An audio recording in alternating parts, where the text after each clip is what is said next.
This is my journal entry for AUDUSD, and today I'm not just doing one analysis, I'm doing three. Same pair, same time frame, three different strategy lenses.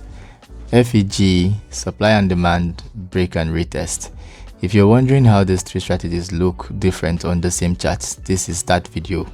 Let's head right into it. So right here, we're going to be starting with the fair value gap strategy. We're basically trading imbalances and when price returns to those imbalance. Looking up from the monthly, we're going to zoom in. We have a possible fair value gap right here. As you can see, this is the first imbalance we have. So this is a monthly FVG. It's a monthly fair value gap. Now, the way it works is if you have a fair value gap here, you're going to go down to a lower time frame to look for the sharp turn. So to get that done, if we have a monthly fair value gap, let's just check if we have something on the weekly also. Now on the weekly, we most likely have similar situation right there. So you can see we have a weekly fair value gap also right here. This is the weekly FVG. However, there is a little bit of contention, right? If I go down to the 4 hours for the weekly and I zoom in, I can see that price has mitigated it at all on here. So the weekly fair value gap has basically been utilized, and if you were to trade the weekly fair value gap before now, you ought to have entered here. So this would have been a bearish fair value gap, though it's going to be too tiny to utilize. It's too small in my opinion. I would have gone for something like this one instead. This is a clear bearish fair value gap, and then you start to have the sharp turns around here. So this is where you start to see bullish impulse. You can see this is the bearish impulse and this is the bullish impulse. So bullish fair value gaps. Now when you have bullish fair value gaps right here, all you're looking for is price to return to any of the latest fair value gap. Basically, if price returns to, just like as price returned here, you ought to have entered a trade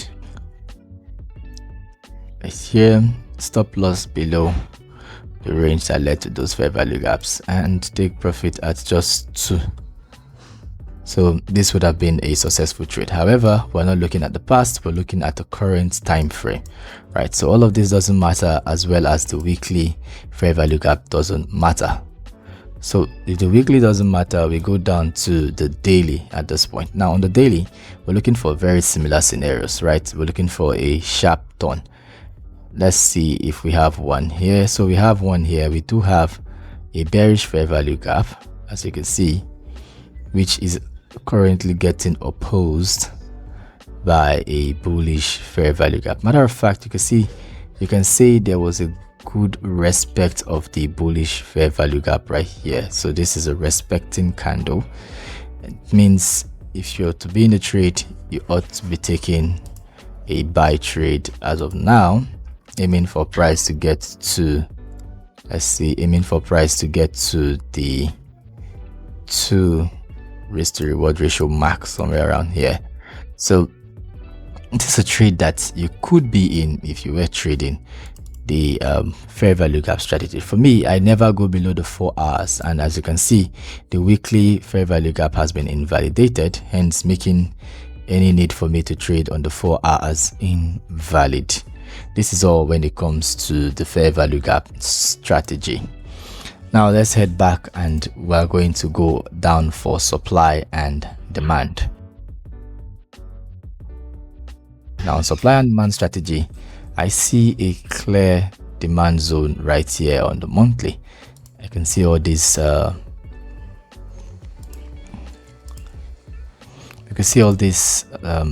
indecisive candles right here. So this is like the big range, but this is the tight range. So currently price has not even returned, so we could just a big range on the monthly. This is a monthly range. Right above this, we don't have a supply zone. We have a supply zone up here. This is the supply zone we can see right here. So indecisive candle right there, and this is our monthly supply zone, as you can see. Now let's head into the weekly areas of the chart. What we see here is We see price, see we have a very clear demand zone right here, just before price left the entire zone. Very good demand zone here. We also have another demand zone right here.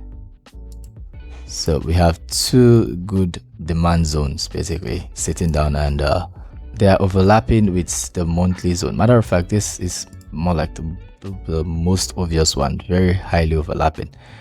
And I'm seeing something else, but I won't mention it in this video. I won't talk about it here because this video was meant for only 3 strategies. Now, at the same time, we are seeing a possible supply zone right here. However, this supply zone cannot stand. Why? Because we're seeing price already weaken into the zone slowly. So this is not a good supply zone. Let's move down to the daily. Oh, sorry, those were weekly. I accidentally named it daily, so let's rename them to weekly. Okay, so as a weekly zone, what we see right now is a daily zone. Now, this is by far one of the most important view of the charts, right? We have right behind price, we have price just mitigated a daily zone. So we are expecting price to push even higher, right? It just created, this is the most recent created zone, and it's mitigating it right now. Going to where, right? Going to where? Well, it's just mitigated a supply zone also. This is a supply zone. So we can see that price ran up to mitigate with a supply zone. We are currently caught in a limbo via eyes of supply and demand. Now, why do I say it's a limbo? We have price coming down. If we see price, if we see signs of price pushing for, you know, a stronger push upwards, that is buying, then we can say that this supply zone is invalidated, making demand zones far more valuable to us. And how do we see this? We have to go down into the 4 hours and possibly the 1 hour. So what we can see here is, what we're seeing right now is, when price mitigated the supply zone, it created another strong supply. It met with lots of selling. But again, when it found its way down to the demand zone, it found another set of good demand. So currently, we can say we are in a tug of war when it comes to supply and demand. However, the last thing we saw was a good push away from the demand zone. So in my opinion, right now, this is not financial advice. Again, everything I'm sharing here is for educational purposes. Do your own research, do your own analysis, and figure out exactly what you're doing. This is my own opinion, and this is exactly how I am taking my own trades. Feel free to follow it, but don't say you weren't warned. Trading is risky. Now, for my own opinion, right, in my personal trading style, I would rather place a buy trade around here.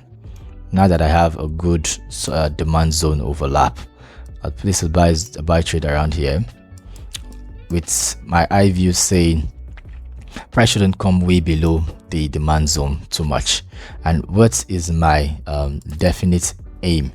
Well, if you look up here, this is the only demand zone on the daily we have. If you go back to the time frames, you can see this is the only daily demand zone, supply zone, sorry, that is in existence in this entire space. The rest of it has been invalidated. The only leftover zone we have is right here. However, price has even mitigated it already. So this is the only place I see there may be tendency of resistance when it comes to supply and demand. Hence, I will be trading something like this. I will be trading something like this if I am using supply and demand. So placing a limit order right here if price returns back to this zone. And don't forget, we could do a review of it. It doesn't mean you just place a straight limit order, right? You don't just place a straight limit order. What are we looking at? If price creates another sporadic move upwards, after that sporadic move upwards, I take my entry into the next demand zone available. And when price weaks into that zone, I leave the trade running for a bullish move. So what we can say here is supply and demand is also saying on the 4 hours now, supply and demand is also saying buy. So this is S&D. Those are saying buy. So we have two strategies saying buy as of now. Let's see what the last strategy is going to say to us. The break and retest is most effective on the daily. However, you can still use some views on the monthly. First view we see here is that price is breaking above the 0.69135 levels. So price is breaking above the 0.691 levels in general. On the monthly, it has broken above. We expect it to come back for a retest, which we are seeing currently. Price is actually retesting that zone, as you can see.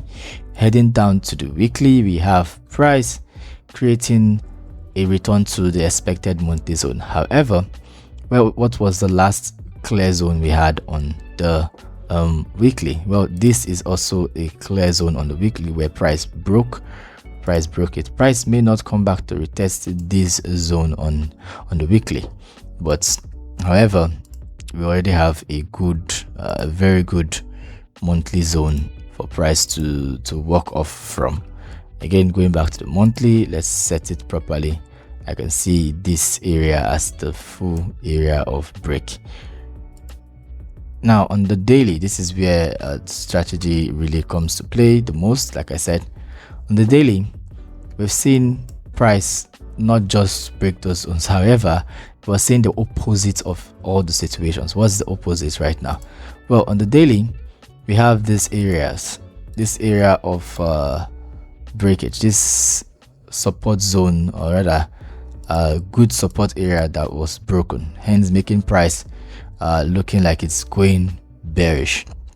Now you can see this is the 6980s and 6940s levels. A very wide range, not really too wide, but quite wide. It's quite wide range for a daily a day trader, but it's not a wide range for a swing trader, right? What do we observe with this move right here? Well, what we see is one thing. We expect price to break, obviously, which that's done, and retest to push even lower. That is what the break and retest is all about. So what is the break and retest trader really looking for right now? A break and retest trader is looking for 4 hours or 1 hour change of structure, change of character. Basically, we have it right here. You can see a high that led to a low, which led to a high, which was coming into the retest zone. And then we see price finally break below that evident low on the 1 hour right here. So for break and retest traders, this is like a selling opportunity. But however, break and retest traders like to have 2 breaks and retests, at least 2 breaks first. The second retest is where they start to hope for selling opportunities. Now, if you look at it on the 4 hours, they don't have a clear opportunity here, right? Why? Simply because this low right here on the 4 hours has not been mitigated. So for most break and retest traders, they are literally just hanging on. They are not trading, they are not taking any trades. They're just looking at it like this chart may look like it's turning right now. Doesn't look like it is. It may look like it's turning right now, and there's a possibility for them to come into this market if price falls below the 68.68400 levels. So as you can see, all 3 strategies are all looking at this 68 levels as a defense mechanism. Matter of fact, I will just quickly draw out all of them again for you to see. Let's draw them out. I'm just going to draw the different entries the 3 of them have right now. Let's start with the fair value gap again. The fair value gap was right here. We aimed for a 2-to-1. As you can see, price just around here, aiming for a 2-to-1. This is what the fair value gap strategy is aiming for. The supply and demand strategy, on the other hand, right, supply and demand strategy is also aiming for price returning to a very good demand zone. Basically, anything around here. Oh, sorry, that was a mistake. Anything around here, aiming to stay around this zone, and they were aiming for the 7 to 1's levels around somewhere around here, so this is what most supply and demand traders are aiming for. But however, we have the break and retest, the only one that's going quite opposite to what everybody else is seeing, right? Going quite opposite to what everybody else is seeing. The break and retest traders are not having any stands here. So like I said, everybody is looking currently at this range of price. Same thing for the break and retest. They are looking for price to break below this level first before they can come short this market. But they are not buying. That's one thing you should take note of. They are not buying. They are not in a buy stance because the market doesn't look straightforward in their opinion. So we have two buying strategies, one shorting strategy. And all of this is neglecting the fact that NFP is coming out today. So take note, there is no visibility on NFP in this market. There's just taking a trade based on your strategy. When NFP comes, if NFP is good, you may see price run up. If it's bad, this is the Australian dollar. It may run up and instantly give you a profit. If it's bad, it may run down, and these two strategies will fail for this particular trade. Mind you, your strategy is not based on one trade. This may fail based on this particular trade. However, it now gives everybody the opportunity to start looking for the retest to sell to the downside. So two options opened. Wait for basically two strategies are not waiting for the NFP. This one is waiting for the NFP, but is waiting for the NFP in terms of, is it going to pull price back to the lower demand zone, which is the daily demand zone I have here. I'm going to show you what I mean.